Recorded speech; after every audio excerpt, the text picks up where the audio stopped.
What up, y'all? LocsNLoad firearm reviews here today.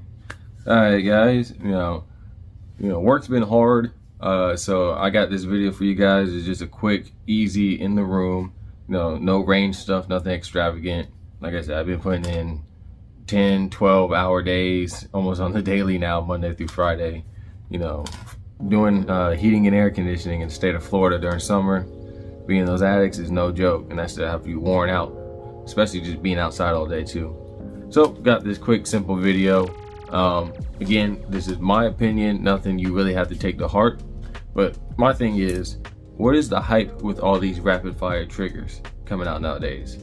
Like the G-Flex trigger, binary triggers, some company made like a paintball trigger type trigger for your rifle, and I'm not understanding what all the hype with the triggers is that can shoot rapid fire like that. Not full auto, but just shoot faster by pulling the trigger.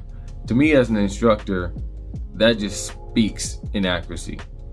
It doesn't to me, someone going to with the gun just flopping out like that, to me that shows no amount of accuracy, right? So like the G-Flex trigger, I'm not understanding like why is it so special? If you can already shoot, then semi-automatic is good enough for you. Because you want to be able to put each round on target. And now when you boost that fire rate, normally accuracy goes down. All right, like machine guns. Machine guns aren't the most accurate thing in the world, but they just spray a whole area. But if you're someone who's responsible for every round fired, now outside of like just fun stuff, now this is just for fun, all right, that's whatever. But there's a lot of people who got these triggers misconstrued as something that's actually viable for like self-defense and duty, home defense, stuff like that. And I really wanted to speak against that stuff is, if you try to use it for that application, it's dangerous. And then two, trying to explain that for a self-defense case that had this rapid fire trigger and you gave somebody a whole 30, that's gonna be kind of hard.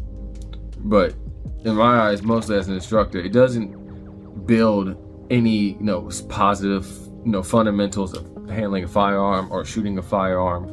You're not learning how to be more accurate when your gun is flopping around like that. Maybe like a lot of people already have a weak grip on a normal semi-automatic firearm from what I've seen, because most people are not real trained shooters. Most people rarely shoot their guns. I've just noticed that there's a select category of people who truly dedicate their time, effort, and money to really being proficient with a firearm.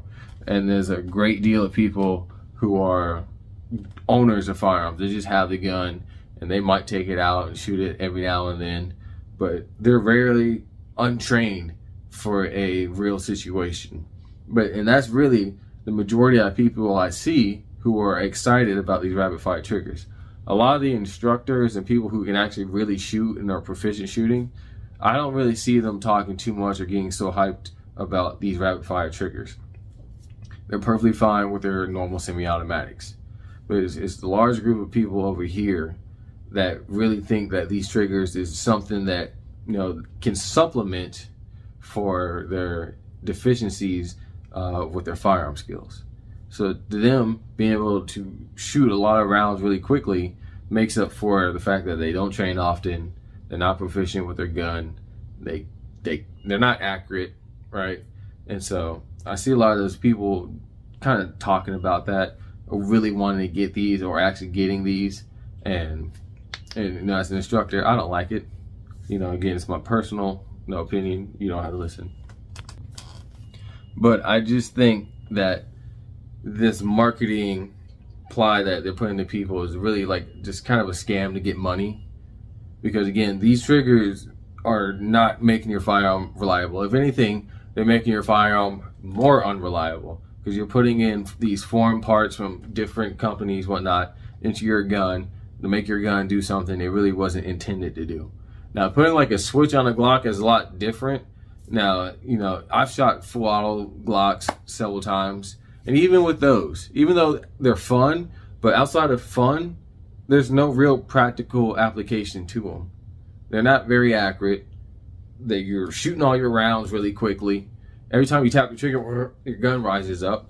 And so it's not much application to the gun unless you do a bunch of modifications to it to keep it flat during all that full auto fire. Now, but outside of that, most people are not going to do that or go that far, especially if they're in this category of people who barely go out shooting. They're not going to do all that. Right? At least the majority of people are not going to do all that. And so, again, when I sit back as an instructor and I look at it, and I'm seeing Glock flex trigger, you can shoot really fast, right? I'm sitting here as like, how does this teach people?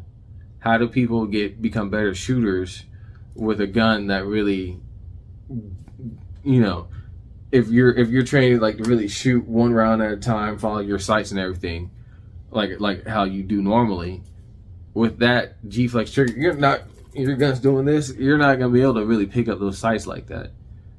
And so you're just gonna be slinging rounds down range, wasting ammo, wasting money. And if you're one of those people who think that that's good for self-defense, duty, all that, you're gonna put yourself in a huge liability because you're responsible for every round fired. Now, yeah, if someone comes kissing your door, can I shoot them? Yes. But having a bunch of rounds flying through your door, flying through the neighborhood, flying through a window, putting other people in danger, that's not cool. So again, I don't see how, you know, outside of fun, if you're one of those people, it's just fun, Locs, it's just for fun, then don't trip. Wait for the next video. But this is for the people who really think that this is actually something that you can use for a life or death application. And I'm here to tell you, don't. That's how you end up dead, or that's how you end up in jail or getting sued, right? Stick to what's worked for, you know, years and years and years. A normal semi-automatic handgun that fires one round at a time. You want to be in control of every round, especially if you're responsible for every round fired. You want to be in control of every round.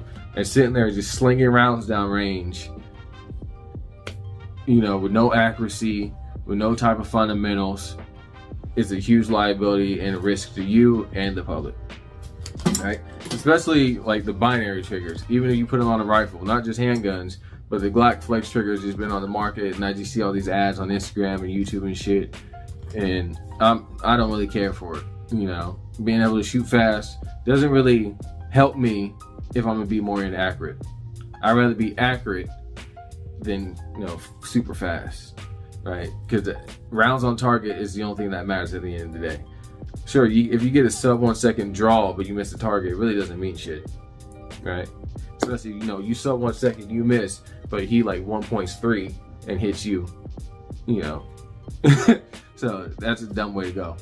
So, but again, as an instructor, someone who, you know, day in, day out, you know, I'm thinking of ways to be proficient and, you know, practicing with my firearms and teaching other people my firearms.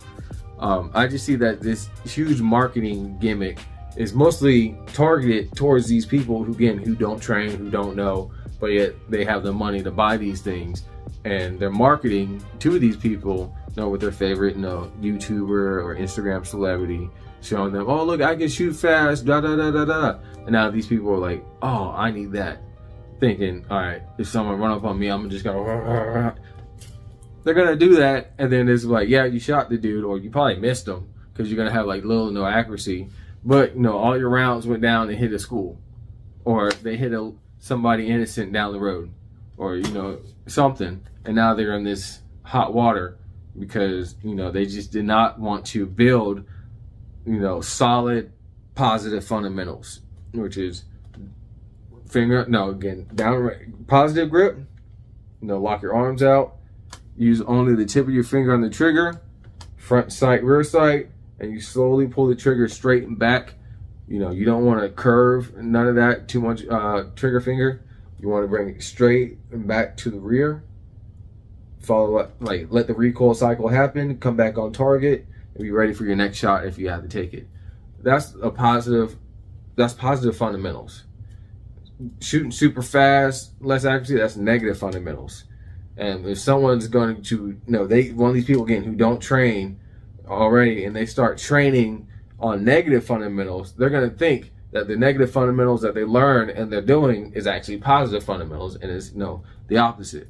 they're going to be out there thinking like this is the way to shoot rapid fire.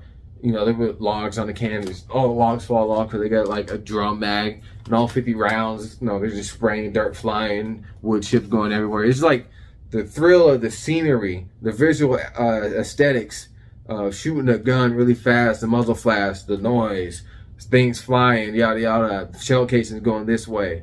You know, the gun's vibrating in the hand. They're more caught up in the aesthetics of this rapid fire capability, more so than they are of the actual, you know, skill set of, you know, being able to actually one round and knock each can off the log if you're shooting at that, right? To them, that's kind of boring, you know. And you know, to me, that's exciting, but you know, to them, that's boring. Just again, aesthetics. But like I said, outside of fun, if that is just something purely for fun, then, you know, disregard what I say. You know, do what you want to do. It's your money. You know, again, if it's just for fun.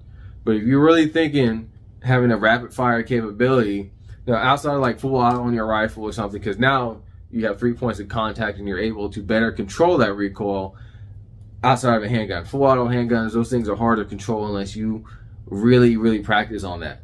And majority of people are not. We don't have the money or time to do that. So that's really kind of, you know, an outlier. So most people are not going to be training, and they're going to be getting these rapid fire guns and building negative fundamentals. And that's what I see with all these rapid fire triggers on the market, binary or the flex or whatever mechanism they're calling nowadays for these triggers. I just see as it's just not helping the gun community, right? It's just more to just generate money for that particular company off something that just looks cool, right? And so that's just one of my big gimmicks. And like binary triggers on rifles too, I don't like those, because again, when you pull the trigger to the rear, it fires a round. When you let the trigger go, it fires another round. So if you're planning on using a binary trigger for self-defense, you got to think about it. No, you bang, bang, bang, right? Let's say you fire 3 rounds. You know, the guy goes down, put his hands up. Your finger's on the trigger because it got pulled back to the rear. Like, are you going to just take your finger off and just let it round fly? Like, you just go, oh, foul. Okay. Like, don't do that. Like, that's going to be, like, they're going to look at that and now you got to explain in court, like, that. Or you end up shooting somebody, again, who probably, like, again, they surrendered. Like, I'm done. I don't want to be, no more. Right? So the fight is ended. And you let a round go and you basically hit them again and they die. Now you're going, it's going to be, no, that's just another thing you got to explain in court, more hot water. So using this binary trigger or flex trigger, one of these triggers, especially the ones that fire when you pull it and fire when you let go, huge no-no for self-defense in real life applications. For fun, cool. For real life, no. Don't do that. It's going to, again, get you in hot water that you don't want to be in and you don't need to be in. Right? And a majority of states, except for New York and California, right, you can use a rifle for self-defense, right? But, you know, if you're doing modifications and a whole bunch of dumb shit to your gun, and then, you know, you accidentally pop somebody with it, it's not going to help your case. Just keep it simple. That's all I say. Just keep it simple. All right? Again, my personal opinion. So I don't need y'all in the comment box woohoo crying because you wanted this trigger, but Locs said don't do it, and now you feel some type of way. All right? If you truly want it, go get it. Just don't use it for real life applications. That's all I'm saying. So, hope you guys enjoyed this video. I look forward to seeing the comments in the comment section. What do you think about what I said? Do you agree? Do you disagree? Do you really feel like these triggers are beneficial for real life applications? If you're that person, put it down in the comment section why you feel like that would be good for self-defense, having something that's less accurate, less reliable, but it shoots a bunch of rounds. And, you know, trying to explain that in court, why you needed that capability. Granted, I know you can say you're an American, I can buy it, but still, it's just more hot water that you don't need to be in. But if you're one of those people, get down in the comment section. So, top of that, guys, I want to thank you for watching the video. As always, if you want to support the channel, the biggest ways, three biggest ways: join Patreon and become a monthly donator. And I know I don't post most on Patreon, but it's mostly just like there to help for the channel, so I can go out, do like the videos you saw where we're going through the woods and stuff, and have all the gear and the cameras to go do that stuff. 2, you can go on the link description and buy a t-shirt, and that helps support the channel. Or 3, if you're in or near Jacksonville, Florida, or you don't mind traveling to Jacksonville, Florida, you can book a class with us at knaaccessories.com, and there will help the company, but at the same time, you will build positive fundamentals. Maybe I need to do my next video on that. Positive fundamentals versus negative fundamentals. And, what's a positive, what's a negative, to kind of help you guys better understand if you would like. So put that in the comment section as well. Top of that, thanks for watching the video. Stay armed, stay dangerous, stay educated. LocsNLoad out.